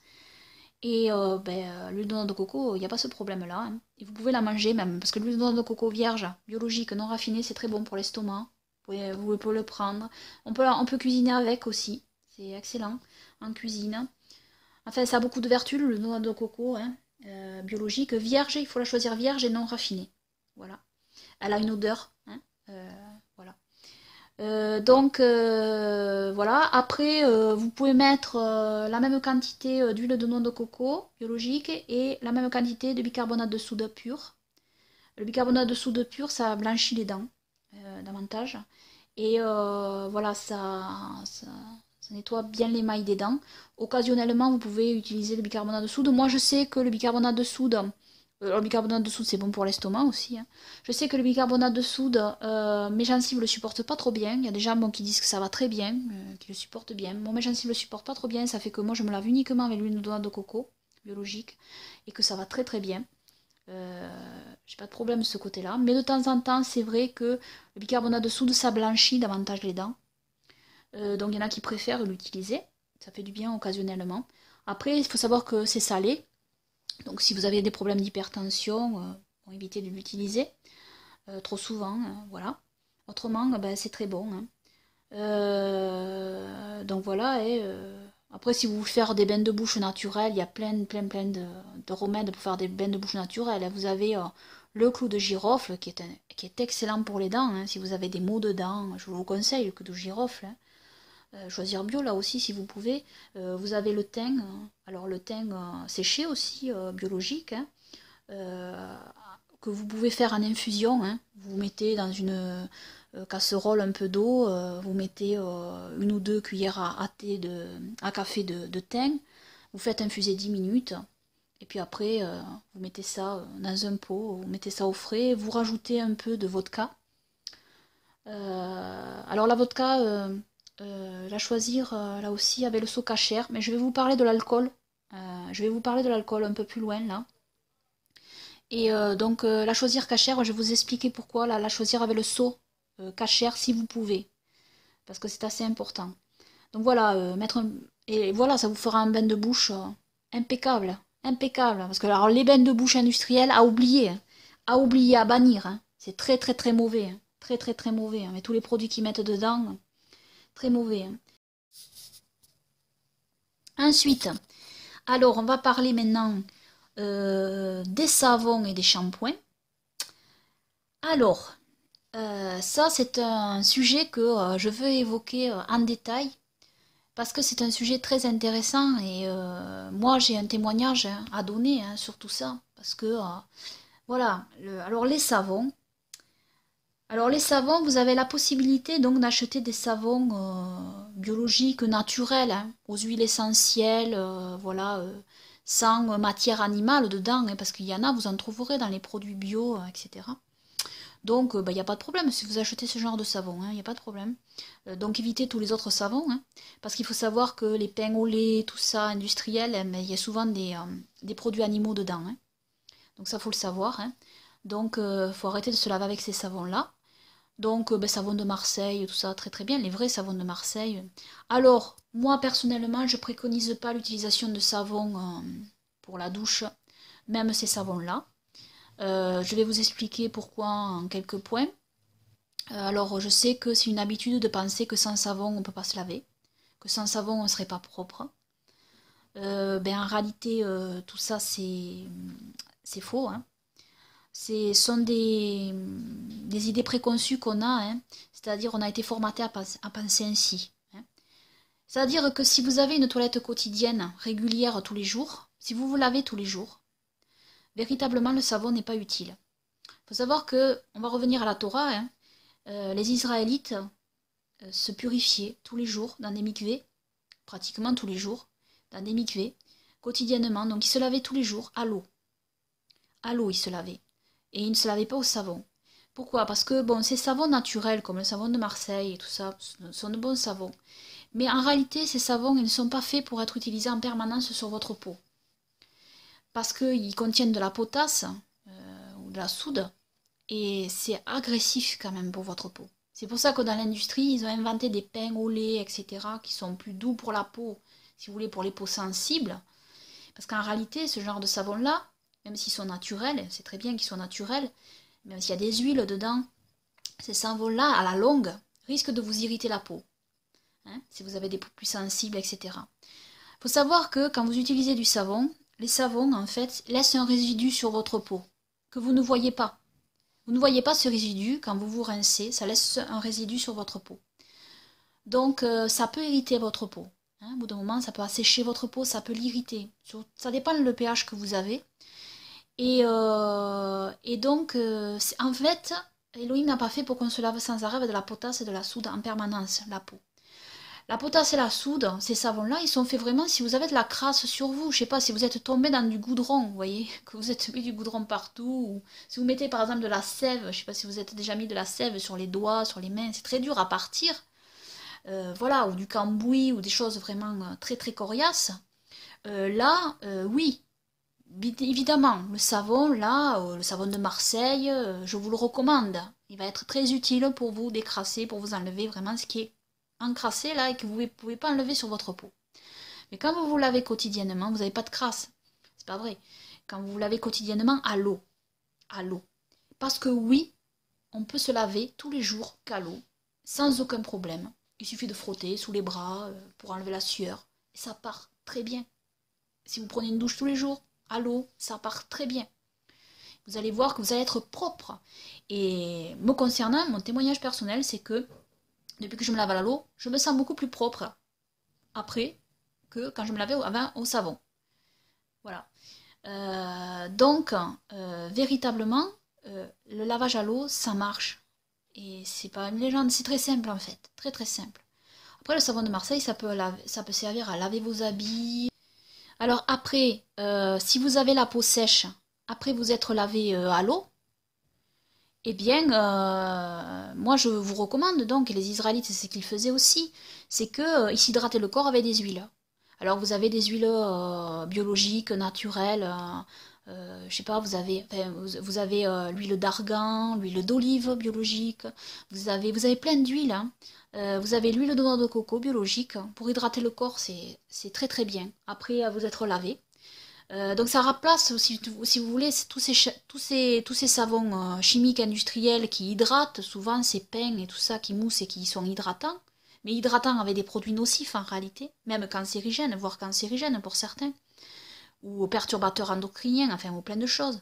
Donc, ces huiles, après que vous soyez lavé qu'à l'eau, elles vont hydrater votre corps. Voilà, tout simplement. Et voilà comment vous pourrez être bien et selon la cache-route. Voilà. Avec des produits sains Et comme au temps biblique, en fait. Et vous allez voir, vous serez propre. Vous serez propre. Pour parfumer, pareil, alors je vous recommande d'abandonner tout ce qui est désodorisant, parfum chimique, industriel, tous ces sticks pour les dessous de bras, pour arrêter la transpiration. Ça a été prouvé que ça provoque le cancer du sein. Attention, hein, attention à tous ces produits qui arrêtent la transpiration, en fait. Parce que ça va à l'encontre de ce qu'Elohim a créé. Quand vous allez à l'encontre, Elohim a fait qu'on a des glandes qui sécrètent de la sueur. Et ça, c'est normal. Si vous arrêtez ça, vous allez à l'encontre de ce qu'Elohim a créé. Et ils ont prouvé que ça provoquait des cancers. Donc, parce que c'était à l'aluminium, il y avait de l'aluminium dedans. Donc faites très très attention avec tous ces produits. Arrêtez de vous en servir. Si vous voulez vous parfumer, il y a des huiles essentielles, biologiques, qui sentent très bon. Alors concernant le maquillage, je tiens à dire que là aussi, faut arrêter. Faut arrêter d'utiliser tous ces produits. On sait que à l'intérieur, il y a des produits, ils mettent du porc. Ils mettent du porc dans les rouges à lèvres, ils mettent du gras de porc dans les rouges à lèvres, ils mettent plein de... Voilà, il y a du porc partout dans tous ces produits esthétiques. Donc, véritablement, arrêtez d'utiliser tous ces produits maquillage et tout ça.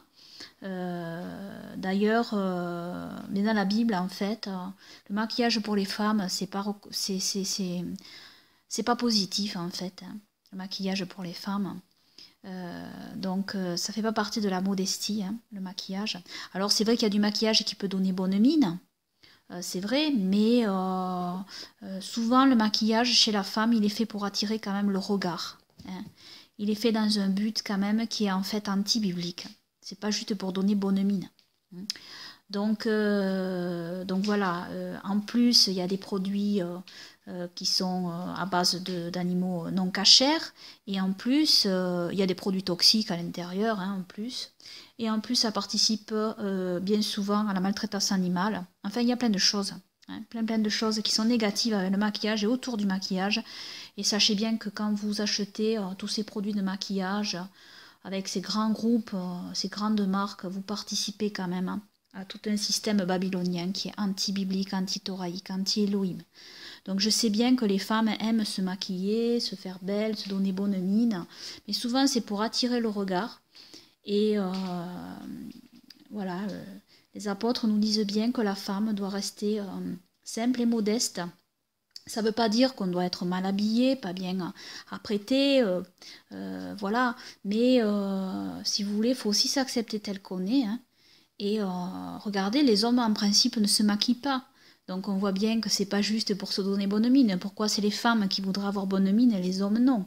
On voit bien que les femmes veulent toujours attirer le regard sur elles par toute cette peinture en fait qu'elles mettent sur leur visage. Donc véritablement là aussi c'est une autre étape, un autre pas à franchir. Donc voilà, moi je préconise absolument pas le maquillage. Donc véritablement, voilà, je vous recommande donc d'utiliser ces huiles essentielles pour vous parfumer, si jamais vous voulez vous parfumer. Donc voilà, ce sont des bons remplaçants, tout ça, des bons produits qui peuvent remplacer et qui peuvent vous aider. Et après, alors le shampoing. C'est le plus dur, le shampoing. Le shampoing, c'est le plus difficile. Alors, j'avais fait une vidéo sur le shampoing. Et donc, j'avais dit bicarbonate de soude et miel. Mais j'ai enlevé cette vidéo parce que, comme je l'ai expliqué dans une autre vidéo sur la médecine biblique, ça m'avait esquinté les cheveux. Parce que le bicarbonate de soude, ça va un peu, ça va un temps. Mais il faut savoir que c'est de la soude et que c'est du sel, que c'est salé. Et que ça brûle le cheveu quand même à la longue. Au début, ça va et ça lave le cheveu. Alors, moi, je vous recommande comme shampoing parce que... Alors, on peut se laver les cheveux qu'à l'eau, mais le problème, c'est que, je vous explique, si vous vous lavez les cheveux qu'à l'eau, le problème, c'est que vos cheveux ont besoin quand même de protéines, de kératine. Et donc, s'ils ne sont pas nourris, ils vont se retrouver desséchés. Parce qu'il faut savoir que tous ces shampoings industriels que vous avez utilisés toutes ces années, ils ont des éléments pour vos cheveux qui sont bons, qui rendent vos cheveux brillants, souples, etc., qui nourrissent vos cheveux. Mais avec, il y a des produits chimiques qui sont pas bons du tout, voire cancérigènes, perturbateurs, endocriniens, etc. et qui polluent votre corps. Parce que vous savez que ce que vous mettez sur votre tête, ça passe dans votre sang. Ce que vous mettez sur votre peau, au bout d'un moment, la peau est un organe, et ça passe. Et ça passe dans votre corps. Et tout ça, c'est pas pur, c'est pas cachère. Et Louis m'a pas fait pour qu'on se mette tous ces produits, en fait, on se lave pas avec. On s'intoxique. Ça lave d'un côté, ça intoxique de l'autre. Donc véritablement, on a un choix là à faire, vraiment. Donc, pour le shampoing, je sais que c'est difficile. Pourtant, il y a des moyens de se laver la tête très simplement et très naturellement. Alors moi, je vous préconise un shampoing excellent, qui pour moi marche. Après, vous pouvez l'adapter pour votre cheveu, en fonction de vos cheveux. Un jaune d'œuf, 2 cuillères à soupe de yaourt nature biologique, matière grasse maximum. Voilà, entier. 2 cuillères à soupe. Vous remuez le tout. Vous remuez. Vous mettez pas le blanc, vous mettez que le jaune d'œuf biologique. Vous remuez le tout.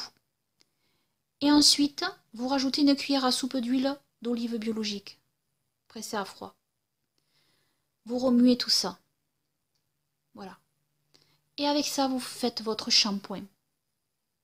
C'est-à-dire, vous allez donc dans votre douche, vous mettez cette pâte un peu épaisse sur le cuir chevelu, vous passez bien, vous massez bien, n'attendez pas que ça mousse, ça ne moussera pas. La mousse, c'est terminé. Il faut savoir que la mousse, dans tous ces produits, c'est ce qu'il y a de toxique. Donc voilà, les produits moussants, c'est très toxique en réalité. Donc moi-même, dans le passé, quand je mettais le shampoing, j'aimais énormément que ça mousse, je voulais que ça mousse. Donc, mais tout ça, ce sont des caprices de pays occidentaux, de pays babyloniens. Et même dans les pays maintenant, dans les autres pays, ils sont habitués, ils ont des shampoings aussi pareils, moussants, etc. Donc les gens maintenant sont habitués à ce que ça mousse, mais la mousse c'est toxique en fait. Et c'est pas ça qui lave. La mousse n'a aucune utilité dans le produit. Donc évidemment, le produit, le shampoing que je vous donne, ça moussera pas. Donc vous n'attendez pas à ce que ça mousse. Mais ça va laver. Ça va laver véritablement vos cheveux. Alors concernant l'huile d'olive, bon, si vous avez les cheveux secs, en fait, abîmés, tout ça, là, le shampoing que je vous donne est excellent. C'est-à-dire que l'huile d'olive, elle va réparer vos cheveux et elle va faire que le cheveu va pousser, va le rendre élastique, souple, soyeux. Donc, véritablement, ça fera du bien à votre cheveu, ça c'est clair. Si vous avez les cheveux à tendance un peu trop grasse, eh bien, vous pouvez enlever l'huile d'olive et mettre juste le jaune d'œuf avec le yaourt.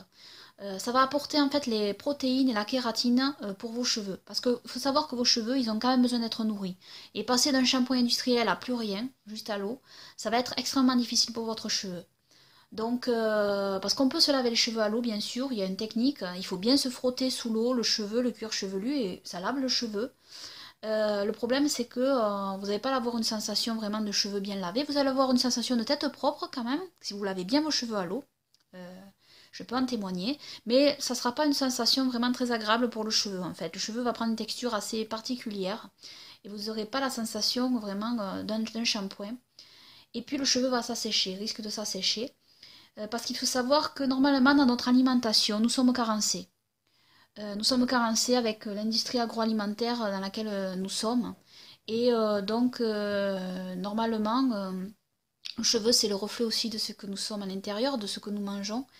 Et donc, il faut savoir qu'à une époque, les gens ils mangeaient la moelle des os, en fait, dans la viande. Et dans la moelle des os, il y a des éléments pour le cheveu qu'il n'y a pas dans la viande, que vous ne trouvez nulle part ailleurs. Maintenant, les gens ils ne mangent plus la moelle. On en parle dans la Bible de la moelle. Il y a des questions de la moelle des os dans la Bible. Donc, en fait, ça agit sur le cuir chevelu, en fait. Et ça donne de beaux cheveux, et, voilà, des cheveux plus forts. Après, ça dépend de votre type de cheveux aussi. Mais voilà, et ça agit. Et donc les shampoings industriels, si vous voulez, comme on est carencé, ils pallient à toutes nos carences et ils apportent aux cheveux donc ce qu'il n'a pas dans notre corps. Mais après, quand vous arrêtez ces produits industriels qui sont mauvais aussi pour la santé, eh bien votre cheveu va se trouver tout soudain sans plus rien. Et bon, il ne va pas apprécier. Et votre cheveu risque de s'abîmer, de se casser, etc. Donc, vraiment, le shampoing que je vous donne là, ici, c'est un shampoing basique et qui fait très bien l'affaire et véritablement qui va apporter protéines et kératine à vos cheveux. Voilà. Et si vous supportez bien l'huile d'olive, c'est encore mieux parce qu'en fait, l'huile d'olive va nourrir vos cheveux. Et voilà. Et c'est un shampoing naturel, 100% biologique. Et voilà. Que vous pouvez utiliser. Et donc, pas se laver les cheveux trop souvent. Une fois par semaine, c'est quand même le mieux, si vous pouvez. Pas tous les jours, bien sûr. Donc, laissez quand même le cheveu avec le sébum. Laissez le cheveu. Les attacher. Pour une femme, c'est mieux d'avoir les cheveux longs, hein, selon la Bible, toujours pareil. Donc voilà, et puis de toute manière, bon, ça c'est un autre sujet, hein. Normalement, la femme israélite porte toujours un couvre-chef sur sa tête, un tikel ou un foulard, un petit foulard, voilà, ou un voile. Donc elle a souvent les cheveux quand même attachés. Après, je préconise aussi de temps en temps quand même de porter le voile lâche à la manière chalia, comme je l'explique dans ma vidéo sur le voile. Hein, le voile, je parle du voile israélite notamment. Et le voile un peu lâche permet aux cheveux quand même de respirer sous le voile, hein, de ne pas être trop tenu. Ça permet aux cheveux quand même de respirer un peu, parce que le cheveu a un peu besoin de respirer aussi. Voilà, il y a plusieurs techniques. Et donc voilà, si vous pouvez laisser sécher vos cheveux à l'air, c'est mieux, mais si vous vivez dans un pays froid, pour pas attraper mal, il vaut mieux quand même les sécher au séchoir. Hein. Voilà. Faire du mieux qu'on peut, comme je vous le dis hein, toujours. Mais vous voyez, c'est pas des choses quand même qui sont impossibles. C'est pas des choses impossibles. C'est-à-dire, vous allez remplacer vos shampoings chimiques par des produits naturels qu'il y a dans votre cuisine. Et des produits bio, sains, et qui sont aussi efficaces. Ils sont aussi efficaces pour vos cheveux. Donc véritablement, voilà, on peut faire sans tout ça. On peut faire sans tout ça. Ne croyez pas que c'est impossible du tout. C'est faux, c'est faux. C'est pas impossible du tout. Alors, savoir que le traitement de la viande par salage et rinçage pratiqué par le rabbinisme orthodoxe pour soi-disant enlever tout le sang n'est pas une prescription thoraïque. Car il nous faut savoir que le sang qui est interdit à la consommation dont il est fait mention par Elohim dans la Torah est le sang des artères qui alimentent le cœur et le cerveau. C'est pourquoi Elohim dit que la vie de l'âme est dans le sang et que l'abattage doit se faire par égorgement, comme je l'ai expliqué. Une fois la bête bien égorgée, tout le sang des artères est bien évacué et la viande, une fois cuite, peut être consommée. Savoir que le jus rouge, dans la viande rouge crue, n'est pas du sang. Les viandes rouges, comme le bœuf, sont composées d'un peu d'eau. Cette eau mélangée avec une protéine appelée myoglobine contient plus de ce liquide rouge. En fait, la viande rouge se distingue de la viande blanche principalement basée sur les niveaux de la myoglobine dans la viande. Plus il y a de la myoglobine, plus la viande est rouge. Ainsi, la plupart des animaux, comme les mammifères avec une grande quantité de myoglobine, sont considérés comme viande rouge.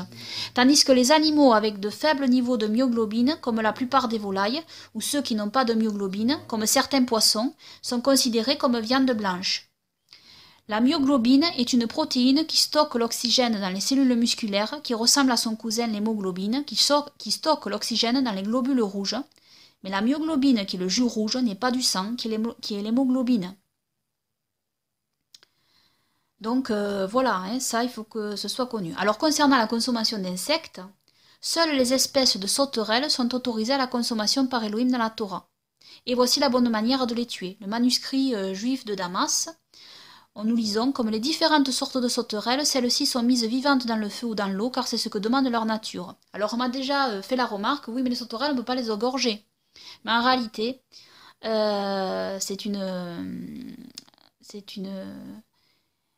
fausse remarque, puisque il faut savoir que les sauterelles donc n'ont pas de sang, en réalité. Elles n'ont pas de système, leur système en fait, ce n'est pas du sang, ce n'est pas le liquide qui circule dans le système circulatoire de la sauterelle, n'est pas du sang, ce n'est pas du sang. Donc ça, il faut le savoir. Hein. Donc il n'y a absolument aucun problème à manger des sauterelles qui n'ont pas été vidées vivantes. Elohim a tout pourvu, vous savez. Elohim a tout fait comme il faut. Donc, bien évidemment, la sauterelle n'a pas besoin d'être vidée de son sang, parce qu'elle n'a pas de sang, en réalité, la sauterelle. Je vous invite à faire des recherches sur ce sujet. Puis aussi, concernant les poissons, hein, le fait de pêcher les poissons, est-ce que les Israélites donc vidaient leurs poissons vivants? Il faut savoir que la pêche israélite, à l'époque, c'était pas une pêche industrielle intensive. Donc oui, bien sûr, les Israélites, quand ils pêchaient leurs poissons au filet, C'était pas des filets énormes. Et ils pêchaient dans des petits chalutiers, des petits bateaux. Et donc, comme ça se fait dans certains pays à l'heure actuelle, où les pêcheurs vont avec leur barque et leur bateau, et ils font des petites pêches, ils pêchent au filet. Et donc les Israélites, ils retiraient de la mer les poissons, ils jetaient les poissons impurs à la mer, ils gardaient les poissons purs et ils les vidaient vivants sur le bateau. Donc voilà, c'est comme ça qu'ils procédaient. Hein. Ce n'est pas une pêche intensive telle qu'on la connaît maintenant, hein, bien évidemment. Alors, concernant l'achat de vin ou de bière, alors dans la mesure du possible, acheter du vin ou bière avec le seau cachère. Pourquoi je dis ça? Parce que là, par contre, le rabbinat, quand il met le seau cachère, on est sûr qu'en fait, le vin, la clarification du vin, elle est faite de manière cachère. Je vais expliquer pourquoi. Parce que dans le procédé de clarification du vin industriel, il faut savoir que de la gélatine animale non cachère et l'ichtiochole, qui viennent de poissons non cachères, peuvent être utilisés dans ce processus. Et il n'est pas certain que ces ingrédients utilisés comme adjuvants ne se mettent pas en faible quantité dans le vin. Donc, véritablement, essayer de choisir son vin avec le seau cachère, rabbinique. Alors, il faut savoir que maintenant, ils font du vin végétarien ou vegan, que vous pouvez trouver, et ça va très bien aussi, même s'il n'y a pas le seau cachère dessus. Si vous trouvez un vin végétarien, vous êtes sûr donc que la clarification n'a pas été faite à base de procédés animaux. Hein. Donc, cette clarification, c'est le collage en fait. Alors, cette pratique permet non seulement d'obtenir un vin parfaitement clair, mais aussi de contribuer à sa stabilisation en bloquant la précipitation de certaines protéines, pigments ou matières polyphénoliques. Le collage peut s'effectuer soit avec des matières organiques colloïdales, la gélatine, le blanc d'œuf et du sang. Alors, le sang, ça a été proscrit, mais il faut savoir qu'à une certaine époque, le sang était utilisé pour le collage du vin. Ça, faut le savoir. Mais maintenant, c'est interdit, c'est proscrit, c'est interdit. Donc, alors on sait que le vin avec le seau cachère, hein, c'est un minéral qui est utilisé hein, pour le collage. Donc voilà, le procédé est cachère et pour le vin vegan ou végétarien, c'est cachère aussi, le procédé de collage. Donc voilà, donc faire particulièrement attention, la bière, le vin, tout ce que vous pouvez acheter en alcool, sachez que le procédé de collage n'est pas un procédé toujours cachère. Hein, faut le savoir. Donc c'est très important ça aussi quand même. Hein. Donc voilà, c'était un élément important. Ensuite, concernant le fromage, quand vous achetez du fromage, alors il faut faire assez attention au niveau aussi du fromage. Alors bon, le lait, l'acheter bio, les œufs, les acheter bio, hein, privilégiés. Et le fromage, acheter les œufs bio et le lait bio quand même, c'est, à mon sens, c'est important. C'est très important, selon la Torah aussi. Parce que c'est le bien-être animal. Il faut savoir que les œufs bio, il faut voir comment sont traitées les poules enfermées quand les œufs sont pas bio. Ce sont des poules qui sont élevées en abattage, qui sont enfermées les unes sur les autres, etc. Donc, c'est pas bien de participer à cette consommation. On est responsable, comme je l'ai dit, nous sommes des consommateurs et nous avons notre part de responsabilité quand nous consommons.